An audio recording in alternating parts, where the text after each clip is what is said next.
Welcome to the Live Well, Perform Better podcast. My name is David Duggan, and I'm the director of Below the Line, an Irish-based consultancy specialising in helping people, teams and organisations raise their levels of consciousness, inner potential and performance. I am part of a team made up of experts from the worlds of business, elite sport, adventure and health and well-being. We are coaches, mentors and advisors to some of the world's biggest companies and organisations, as well as smaller businesses, entrepreneurs and people looking to make their mark in the world. Our guiding mantra at Below the Line is live well, perform better. What does that mean, you might ask? Good question.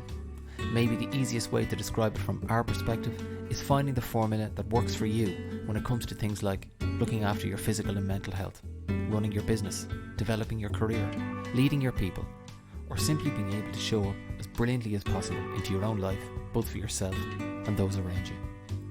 That's why each week I sit down with a member of our team or an invited guest for a conversation that focuses on the question, what do the words live well, perform better mean to you? This question is a way into exploring with people from a range of different backgrounds, industries and disciplines. What are the practices, techniques, habits or ideas that they use to help them to show up and be at their best in all areas of their lives? Whether that's as CEOs, leaders or managers, or as parents, family members or friends. We keep it short and sweet so that you can extract all the good stuff and get on with the rest of your day and hopefully put some of our knowledge, experience and expertise into play for yourself. This week I'm delighted to be joined by another very special guest, Seamus Ruane. Seamus is a community pharmacist based in the west of Ireland who is a passionate advocate for the power and benefits of making small changes to our lifestyles to promote better well-being and performance. Strongly influenced by the benefits of positive psychology and the work of Martin Seligman in particular, Seamus' story is one that encompasses his own personal experience of burnout early in his career and an awakening around what really mattered most to him, along with a desire to spread his personal message grounded in professional experience, science and passion to as many people as he can via his work as a pharmacist and through his I Thrive Academy. You can subscribe at www.belowtheline.ie where you can stay up to date with our podcast as well as our exclusive online events and sessions, including our Press Pause coaching community. Thanks for listening and see you next week. Before we start this week's episode, I'd like to take a minute to let you know about an event we are hosting on the 13th and 14th of October in the beautiful Brooklodge Hotel and Spa in Macredon Village in County Wicklow. The Elemental Leadership Experience will be our first in-person event in over 2 years, and we're really excited to be finally getting back into a room with people and hosting what will be a uniquely inspiring and exciting event. As we all know, the past few years have been a mixed experience for us all. For some, it has been about stress management, coping and survival, both personally and professionally, while for others, it has been a time for recovery, reflection and self-care. Either way, we all know and can see that yet again our world is changing, and with it, so must our mindset, our attitude and our energy, which is why we're offering you the opportunity to recharge your leadership, rediscover your performance edge, and re-inspire yourself to successfully meet the moment and challenge of right now. At the Elemental Leadership Experience, you will be a participant in 2 days of inspiring sessions, workshops and talks, facilitated by the Below the Line team of expert business and performance coaches, all while enjoying wonderful accommodation and hospitality in a beautiful part of the world, with a group of like-minded, success-orientated people. Places are limited, so if this sounds like something you want to be a part of, head over to www.belowtheline.ie for full details on how you can reserve your place. Thanks for listening, and now, on with the show. So Seamus, please tell me, why do you do what you do? So, Davis, as you know, I have worked my entire career as a community pharmacist. But very, very early on in my career, it became obvious to me that medicines, although in many instances would improve the quality of people's lives and could be life enhancing and life extending, they didn't and never will, I suppose, provide the answer to all of our problems. And there was so much that we can do on a personal basis, from making interventions in our lifestyle, the choices we make on a daily basis, and the habits that we install in our lives on a daily basis. And there was one particular event that happened very early on in my career as a pharmacist that really cemented my view in this area. And it was a very everyday kind of event. It wasn't like a big bolt of lightning that happened. It was an everyday event in the life of a community pharmacist, I suppose. But on one particular day when I was working in the pharmacy, two guys came into me, separated by the space of a couple of hours. And as it happened, I knew both of them from different aspects of my life, different areas of my life. And they were of the same age, same weight, same profiles in general. But the way it happened was both of them actually presented with a prescription for the exact same item, the same strength, the same dose. Everything about the prescription was the same. And the prescription was for a statin, which is a cholesterol lowering drug. And the first guy came in, and we'll just call him John for ease. And John came in and said, Seamus, could you fill that prescription for me? I'll be back in 5 minutes. And I said, no problem, John. And off I went about my business, getting ready the prescription. And he went off to do his jobs. And he came back 5 minutes later. And when he came back, the door of the pharmacy swung open. And immediately when it did, the whole pharmacy was filled with this waft of freshly cut chips and battered fish. And you know that smell when the salt and the vinegar kind of is oozing into the brown paper bags. The whole pharmacy was filled with this lovely aroma. And so remember, John was coming back for medication to reduce cholesterol, and essentially under his arm was a big bag of cholesterol. So he took the prescription and off he went about his business. And then as it happened, a couple hours later, another lad that I knew, we just called him, for argument's sake, we call him David. And David came in with the exact same prescription, same dose, same strength, same medication, everything was the same. And he said, Seamus, could you fill that prescription for me? And I said, well, of course, David. And then he said, but before you do, can I ask you a couple of questions? Can you tell me a little bit about that medication and how it works? And are there any supplements I should be taking while I'm on that medication? And what should I do with my diet? And does stress affect cholesterol? And what about exercise? Would that have any effect? So we had a great chat about cholesterol and all the lifestyle interventions that he could make. And it was what happened then over the period, I suppose, of the next 12 to 18 months that really stimulated my interest, because John, the first guy, he came back every month to refill his prescription. And after a couple of months, his dose of his statin was increased. And another couple of months, he was put on blood pressure medication. That was followed then by aspirin to keep his blood thin. And within 12 months, he was diagnosed with type 2 diabetes. He had to prick his finger a couple of times a day, and he was put on medication to control his blood sugar. Whereas David, I saw him once a month, I suppose, for the next 6 months. And after that, I didn't see him in the pharmacy again. And that really, really fascinated me, that, you know, the choices that we make on a daily basis could have such a profound effect. And I associated it, first of all, with the cholesterol. And then I said, well, if that's true for cholesterol, would it be true for other health conditions? And I found indeed it was. And then I said, well, if it's true for health conditions, would it also be true for things like our well-being, our satisfaction with our lives, or even with our happiness? The more I investigated this, I suppose, the more I found that indeed, you know, the choices we make on a daily basis, the habits we install in our lives, have a profound effect on the course of our lives. And as I've gotten to know you and followed you a little bit, you know, I know that you kind of combine a pharmacist's kind of approach with a positive psychologist's kind of approach as well. And it seems to me that that's where you kind of spend an awful lot of your time now, you know, whether that's in the pharmacy or out in the wider world speaking to businesses or individuals. Is that the case? It is very much so, yeah. So positive psychology, I suppose I come from a science background, so my training has always been in science. And positive psychology is simply the scientific study of well-being.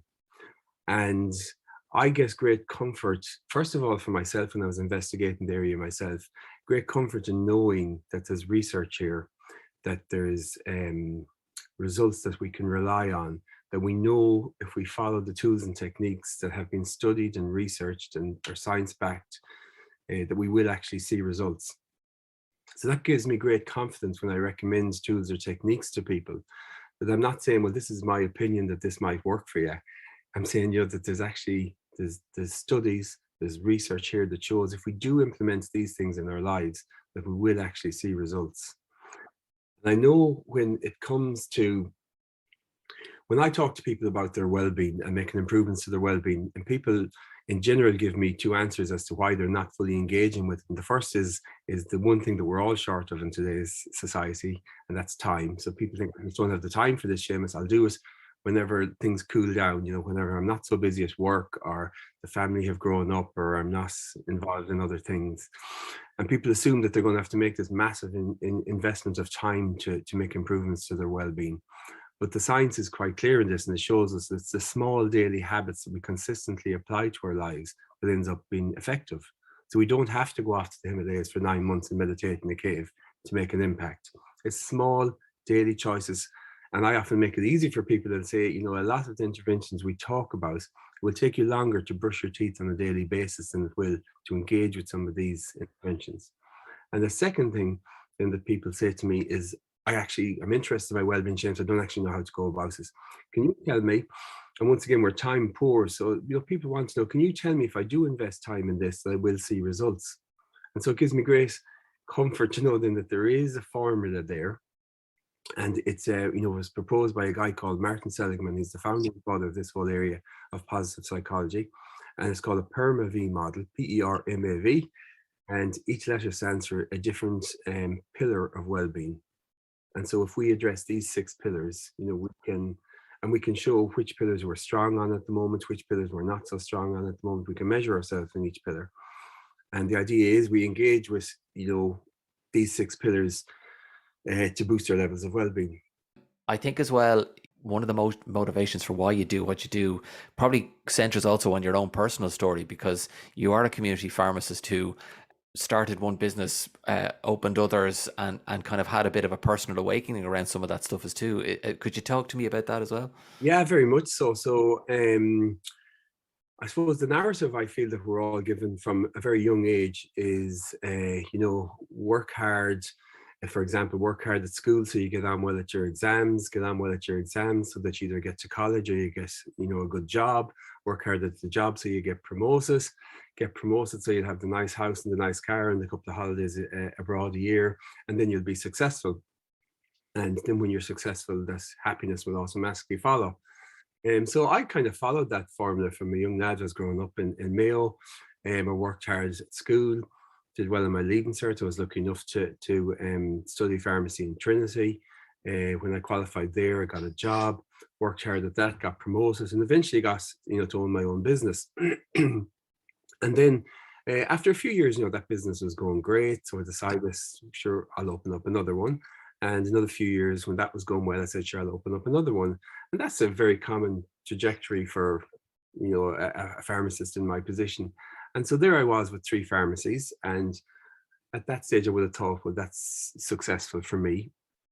But for some reason at that stage, I just had a period of self-reflection. And what I found really surprised me. So instead of experiencing this happiness that I would have assumed I would experience because I was in my own mind successful, I found I was stressed, I was anxious, there wasn't enough hours in my day to complete all the tasks I had to complete. My head was buried in invoices and statements and ROSAs and stock control, and I wasn't getting much exercise, my diet was poor. And by the time I got home in the evening to my lovely wife, Kathy, my 3 beautiful kids, I was too tired to engage with them. I was too distracted to engage with them. And so I wasn't showing up as the husband I wanted to be.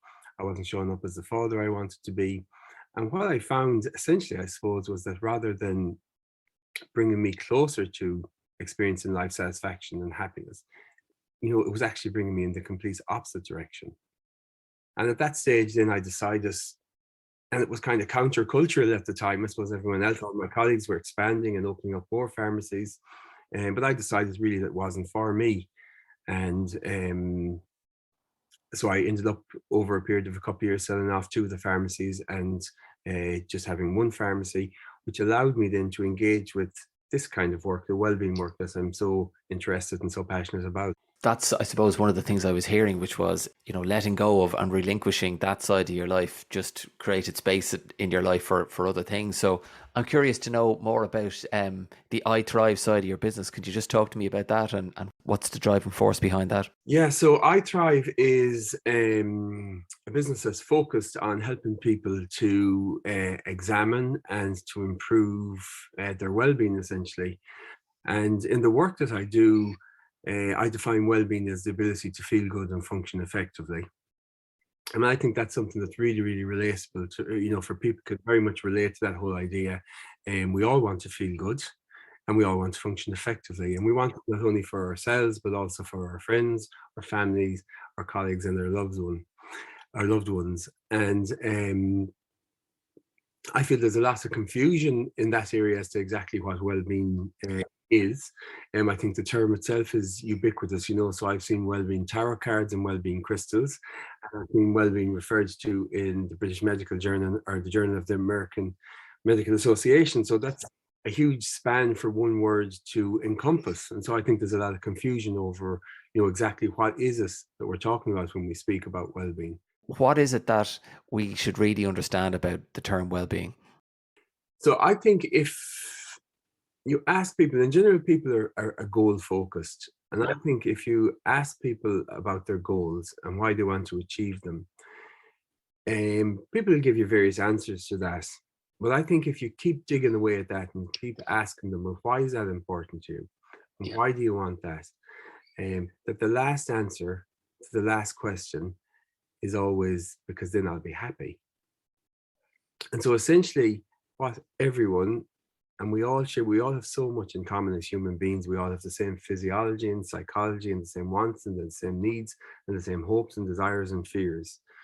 And that's one thing that we all, every single person on the planet and every single person listening to the podcast, we all have this deep, innate human desire to be happy. And when we think about that, happiness is just an emotion. And emotions are very fleeting and they tend to come and go and we can't hold on to them. And, we can't be happy all the time. It's not possible. It's not desirable. So when we say we want to be happy, really what we mean is that we want to have a sense of calm and a sense of peace in our lives, or we want to be satisfied with our lives. And to me, life satisfaction and well-being essentially are one and the same thing. So your well-being is your ability to feel good and function effectively, which to me is the same thing as being satisfied with our lives. And so when we say we want to be happy, really that's kind of shorthand for saying that we do, want to experience high levels of well-being. So I do think that kind of nearly whether we know it or not, that well-being is the one thing that we're actually all chasing. And sometimes I think it gets a bad rap and that some people think that the whole area might be a bit fuzzy and a bit flaky and kind of a bit hippy-dippy. But to me, I have the exact opposite belief about it. I think that your well-being is by far the most important aspect of your entire life, bar none. And the reason I say that is because, it acts as a foundation for all other aspects of our lives. And so we know, and once again, we'll go back to the science of this, we know that when we boost our levels of well-being, that it's associated with improvements in almost every single health outcome that we can measure. We know that if we improve our levels of well-being, that from our personal lives, that we experience more positive emotions, we're more engaged with our lives, our relationships improve, we have a greater sense of meaning and purpose, we tend to typically achieve more, and we've greater vitality, we've greater energy to go about our daily business. And then when it comes to our working lives, and there's any amount of research in this, we know that when we experience, our employees experience high levels of well-being, they're more productive, they get better customer service ratings, they're more likely to make good leaders, they're less likely to quit, and they're less likely to burn out. So the payoff in working with your well-being is absolutely enormous. Looking at my next question, which is about our strapline here and below the line, we talk about this idea of live well to perform better. I'd love to know, just again, from your perspective as a pharmacist, as someone passionate about positive psychology, what does that little strapline mean to you? Yeah, so it's a lovely strapline, to be honest, David. I think it says an awful lot in 4 words. And it ties in very well with the work that I do on well-being. What I find in general is that people tends to go straight to the perform better part of the tagline. And so life is all about performance. And society is very, very much goal focused. And typically what we do is we set goals for ourselves, whether they're short term or medium term or long term goals. And then we divide those goals up into various steps, various actionable steps. And then we take action based on whatever those are. And that's kind of the default for us in general. We all hop up onto the treadmill and we're all running around from A to B trying to achieve things, whether it's health related, work related, family related. But for me, there's a huge glaring hole. There's a very, very important step missing in that. And the bit that most people miss out on, I feel, is on the live well part of the strap line. So it's all about perform better. But oftentimes people miss out on the live well. And to me, live well equates to our well-being. So in the chase of life, which is just the way things our society is set up, everything has to be bigger and faster and stronger than it was last year. And we're all trying to be someone or have something or achieve something. And oftentimes we end up chasing one goal after another. And when we achieve them, there may be a momentary high, but then we kind of become a bit disillusioned again. And we go chasing off after another goal because we haven't really changed how we feel. And so to me, I think it's really important that we place far more focus on the live well part of the equation, the well-being part of the equation. Because as I said already, well-being, is our ability to feel good and function effectively. And when we feel good and when we function effectively, everything else tends to fall into place. And our well-being is like a foundation that allows us to perform better in all other areas of our lives. And yeah, no, I was just, I suppose I've said this already, we know that this live well part, this well-being is associated, say, with improvements in almost every single health outcome we can measure, improvements in our personal lives, improvement in our working lives, and so leads us to be successful in all those areas. And building on that, and again, you touched on some of this already about small incremental habits, but I'm wondering, first of all, what are those practices or habits or behaviors that you engage in on a daily basis to help you? And maybe a second part of that question is, how do you encourage others to build those habits into their own repertoire of daily practices? Yeah, so the small daily practices, I often talk about the concept of this, the power of 1% gains.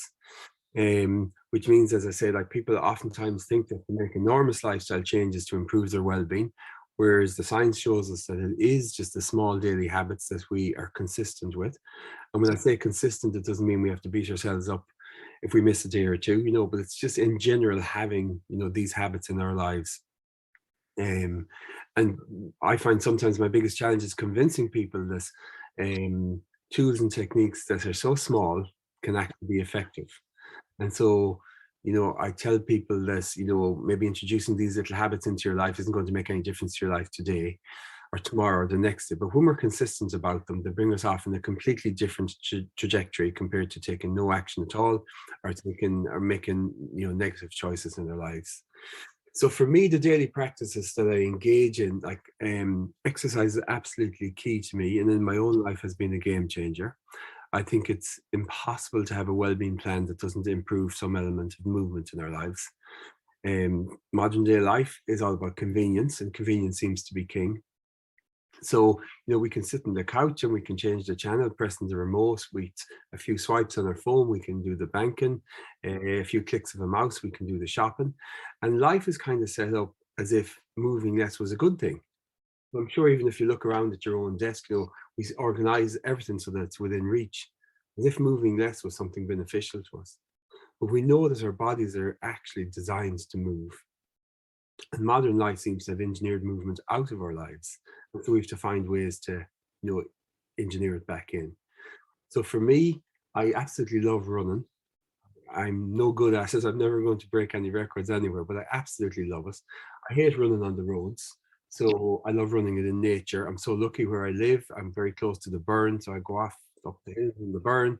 I go down to the woods in Clarence Bridge, or I go to the sea over and over more.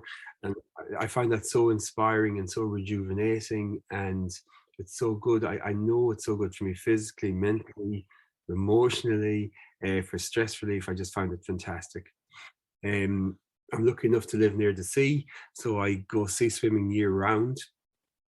And I find that gives my body a complete reset.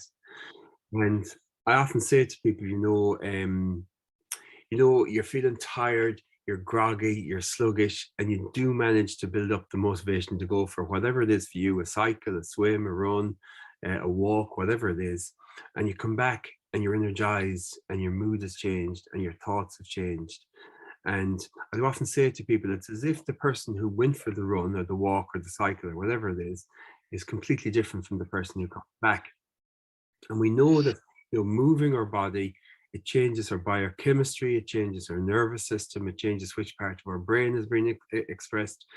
And in many respects, from a physiological point of view, movement is like winning the lotto or hitting the jackpot, because we get a surge of beneficial hormones and neurotransmitters and endorphins, and we can often experience that runner's high, which many people describe as being like a spiritual experience. So exercise to me is absolutely key. Second thing I find really beneficial is meditating.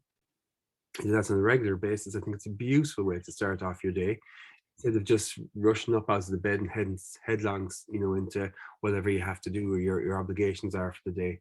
A lovely time to start off your day, spend a bit of quiet time, focusing on your breathing, grounding yourself, connecting in with your body, and maybe setting an intention for the day. And I definitely find on the days that I meditate, I'm far less reactive. I'm far more aware of my environment. I'm more aware of the people around me. I'm more aware of my thoughts and my emotions as they happen. And what I find the biggest benefit to meditation in my life certainly has been that whole idea of extending the gap between stimulus and response.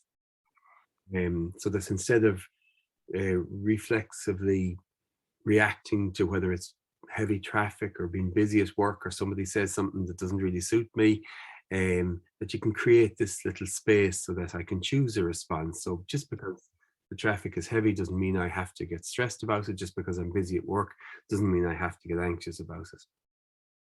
And then I have other practices that come and go, David. So I frequently would practice gratitude, a practice on positive psychology called 3 Good Things.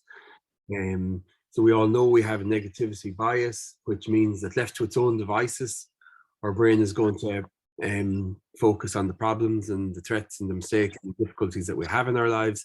And so I find the practice of gratitude is a great way to rebalance towards positive emotions. And then, some things change up, like the gratitude practice comes and goes. A breathing practice would come and go. I do it sometimes, not other times. I'd listen to podcasts. I like listen to Jerry Hussey, to Joe Dispenza. I'm listening to at the moment, a guy called Peter Crone. So anyone that inspires you. And then during the day, I like to make a point of purposefully connecting with other people. So whether that's family, friends, neighbors, but I find connecting with others and relating to others is absolutely key to my well-being. And we all have that innate desire to belong to families, to communities, to groups. And I find that key as well. Yeah. What's the formula for unlocking or for people to crack that kind of just starting the habit and trying to keep it going, in your view? So I find, and that's why I love the whole area of positive psychology, that when people hear, so if we talk about the 6 pillars, when people hear the material, and I find this in feedback that I get from people, that it just resonates with people so deeply. It's stuff that in your heart and your soul, you just know it's right and you just know it works. So the 6 pillars are positive emotions. And so really what we're saying is, and if you think of this, it's so logical that you just can't argue with, but sometimes it has to be pointed out to us. So positive emotions, what we're saying is the more positive emotions you experience in your life, the higher your level of well-being will be. And positive emotions are things like excitement, enthusiasm, love, joy, awe, interest, and pride. Now, doesn't it make perfect sense to us that if we've more of them in our lives, that we'll experience higher levels of well-being? And so the idea then is, well, do we have tools and techniques to increase our positive emotions? And we've loads of them. And then even when I start asking people, well, what would you, if you weren't in great form, what would you go and do about it? And people, they can tell me straight away. I'd listen to a little bit of music, I'd bring a friend, I'd go for a walk with someone, I'd take a bit of exercise. People inherently know this stuff. And gratitude, like a fantastic way of boosting your positive emotions. And then when you go on to engagement, people already know that's present moment awareness.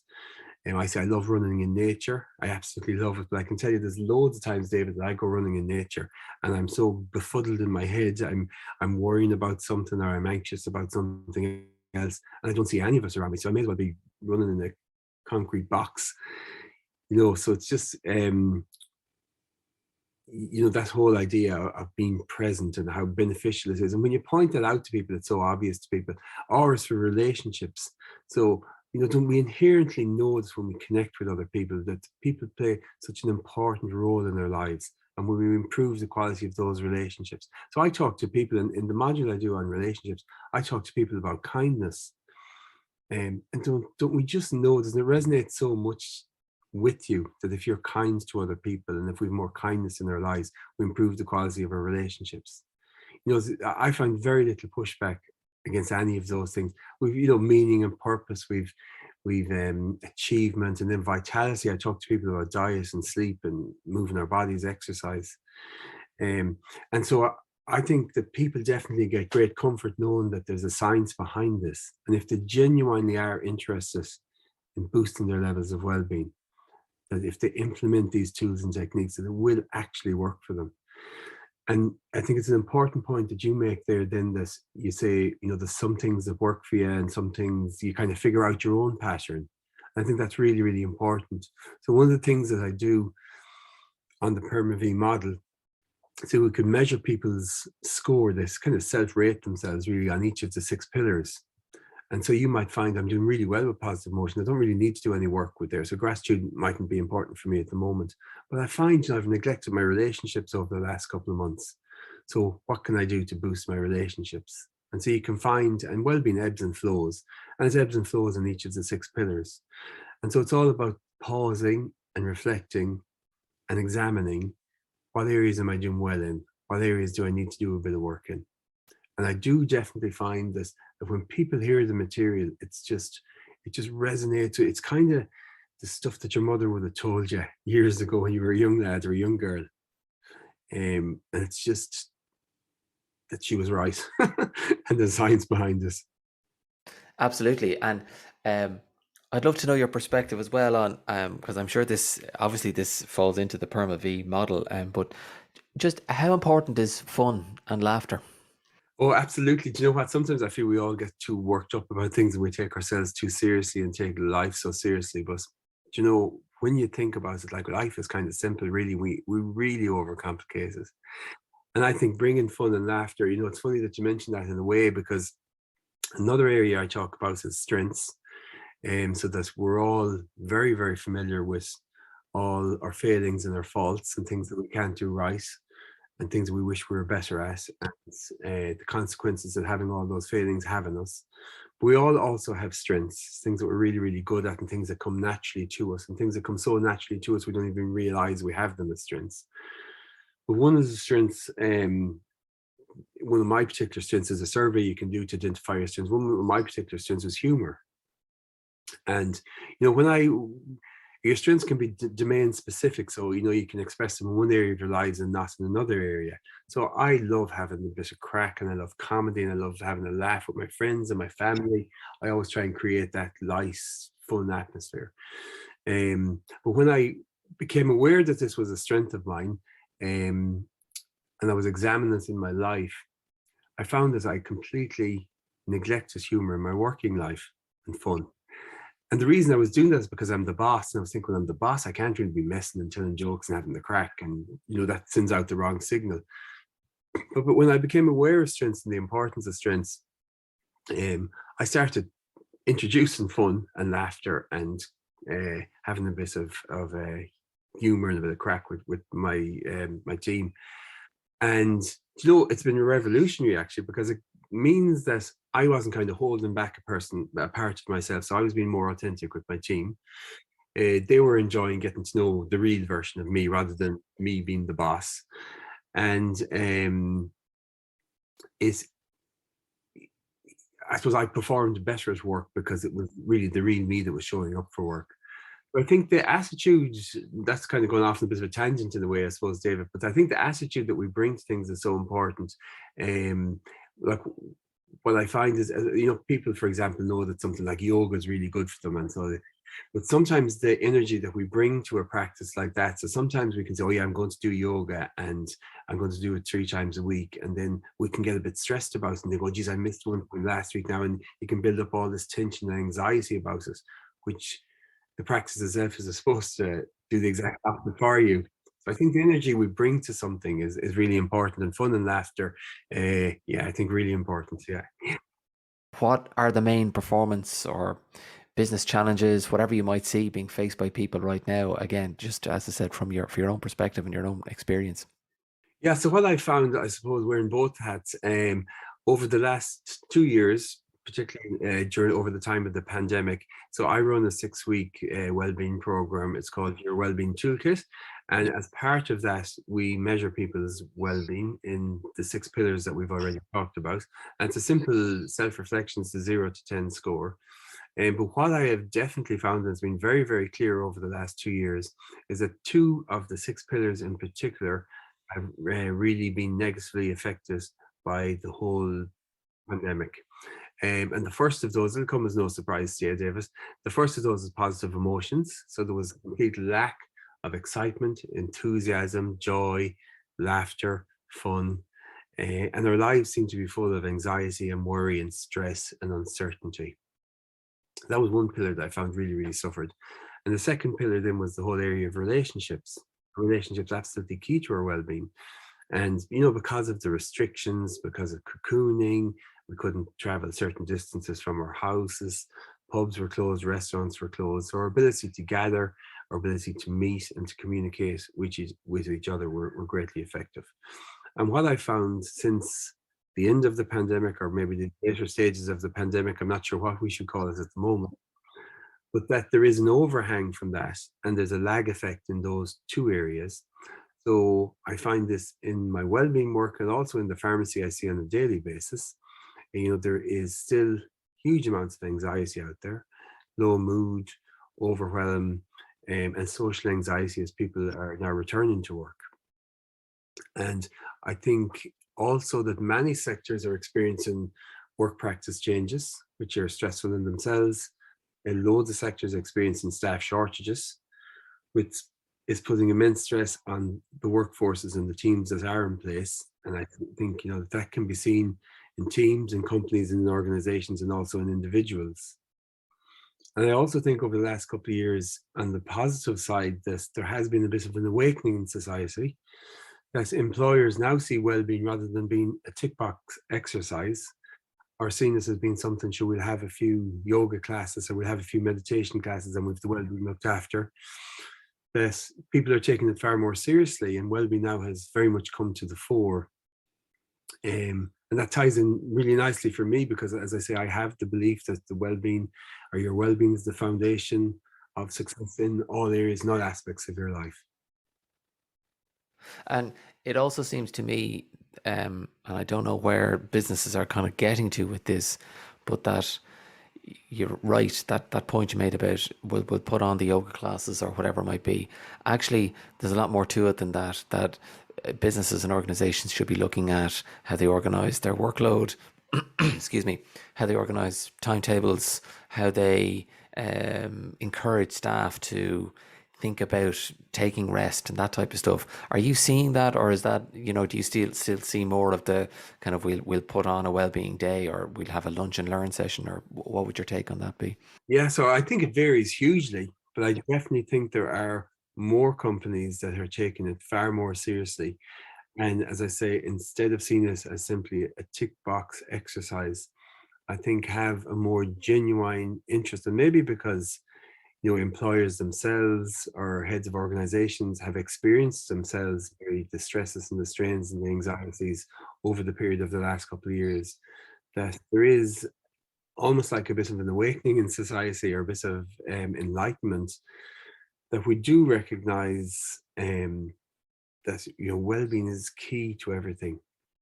And that whereas before, as I said, it may have been seen as a bit fluffy and a bit lightweight and a little bit hippy-dippy, that now it's seen as being a serious topic, fundamental to people's performance. And once again, what I love about positive psychology is that there's any amount of research. We don't even need to do any more research. There's any amount of research to show the improvements, as I say, in your personal life and also in your working life, and to the bottom line for companies. Yeah, absolutely. And then finally, Seamus, my last question, what's the one piece of advice you would give to anyone looking to live well and perform better? I suppose what for me, David, over the last couple of years has been a bit of a game changer, has been to the whole idea of prioritizing a sense of calm and a sense of peace in my life. I think the default for people and the way society is set up is that we all hop up on the treadmill and we don't even ask the question why we're up on it or what we're trying to do on it. But it's all about bigger, faster, stronger. It's all about goals and achievement and performance. And I'm not saying that goals and achievement aren't important. I think that's really, really important for me to stress that. Of course, they're crucial to our lives. And we see from the 6-pillar model of well-being, the PERMA-V model, but they're only one of the 6 pillars of the model. And what we tend to do, I think, in a lot of cases, is that we tend to put all our eggs into one basket. And oftentimes our lives can be about achievement and about goals. And we do that to the detriment of the other 5 pillars, to the detriment of our emotions, the detriment of our relationships, to the detriment of our vitality and our health. And so I think the whole idea of prioritizing well-being and recognizing how impactful that can be. I think self-care is so important. And the whole idea of relaxation and rejuvenation, I think sometimes those things would be seen as being unproductive and have been a bit aimless.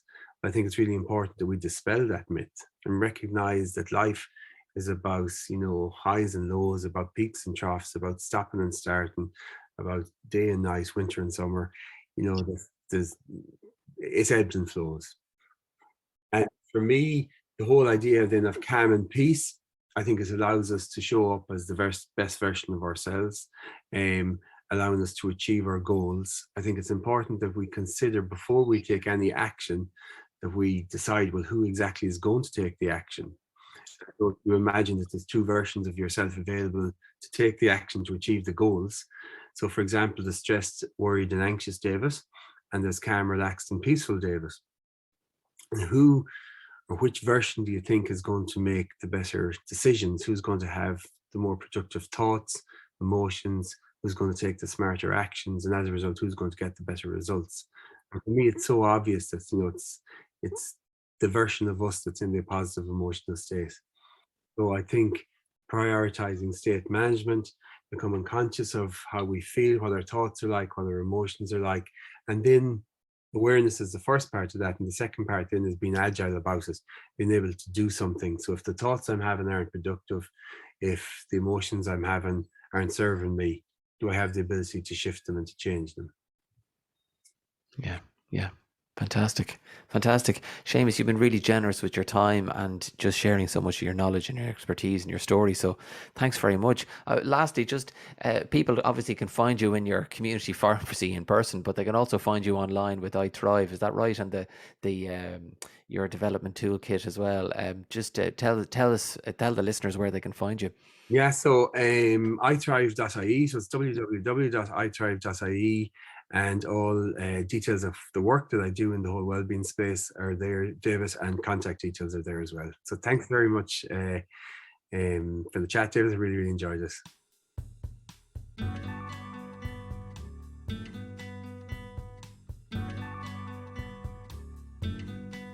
Thank you so much for listening to this week's conversation. We hope you enjoyed it. If you like what you heard and you want to stay in touch with us, then please head over to www.belowtheline.ie to subscribe to our mailing list and to explore our upcoming programs and events, including our Elemental Leadership Experience coming up on the 13th and 14th of October. Until then, take care and see you next time.